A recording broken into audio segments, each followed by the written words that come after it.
We had a question over here.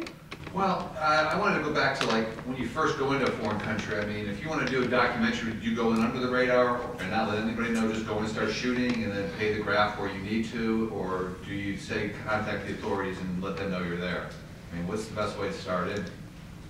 Well, that depends a lot on what you're doing and who the authorities are. Yeah. Sometimes you definitely have to go under the radar and sometimes not. Well, Burma, of course. Burma, of course, yeah. The only time we were there as school teachers. And it was very ironic because it was right after the uprising in the Saffron Revolution in 2007. And the government television, they wanted to show that everything was fine and they were open, so they actually came and interviewed us. It was a very strange moment.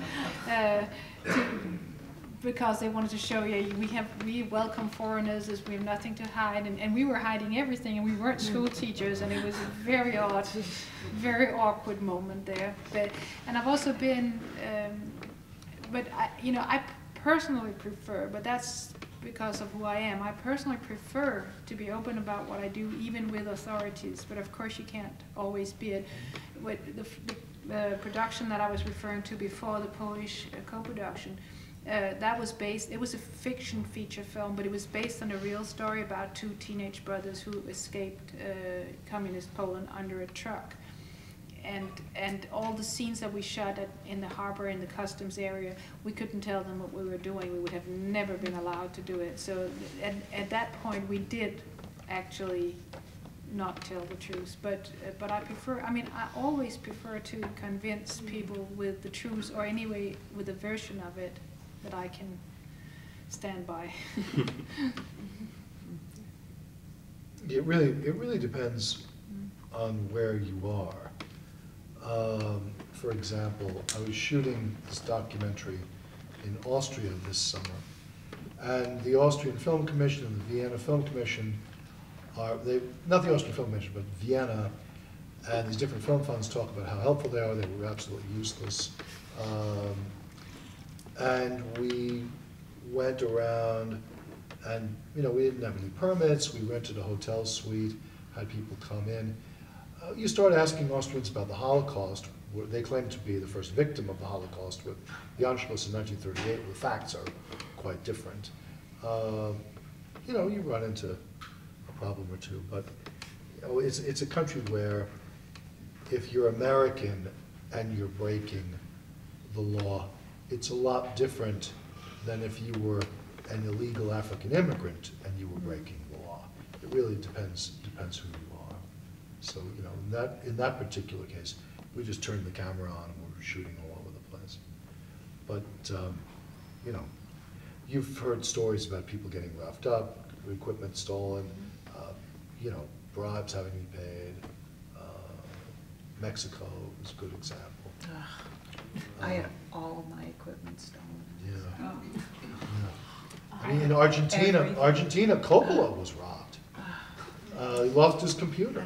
We claimed he had everything, everything on it. There's a million stories like this. In general, I say this, even if you're location scouting in Jersey, you want to go where people want you.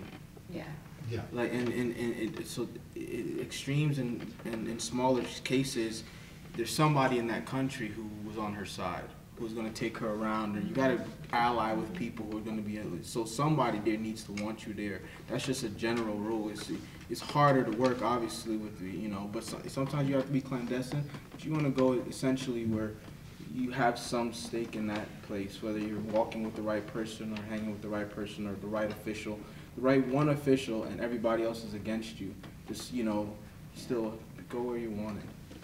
Yeah, but over the last more than 20 years, we've seen the emergence of a genre of documentary filmmaking that's been created by the unwillingness of people who are being observed to cooperate. Michael Moore is an example of that, Morgan Spurlock, Nick Broomfield, all sorts of first-person, Avi Mograbi in Israel.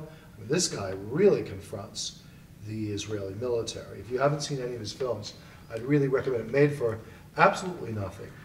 Avi Mograbi. I don't know if they've shown any at the Cleveland Festival, but really, and a window into Israel that you wouldn't have seen otherwise, from a guy who's not afraid of anything. He's also crazy, but you know, the film's so. Aren't we all? Yeah, right. Requirement But for really, being a but you know, there's this.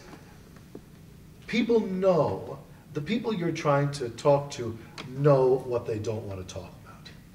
They know exactly what they don't want to tell you, and they know exactly what you want the public to know. So, and this has created, I agree, I think you've got to find people who are willing to cooperate with you. I mean, I've been a journalist for many years and certainly have had that problem.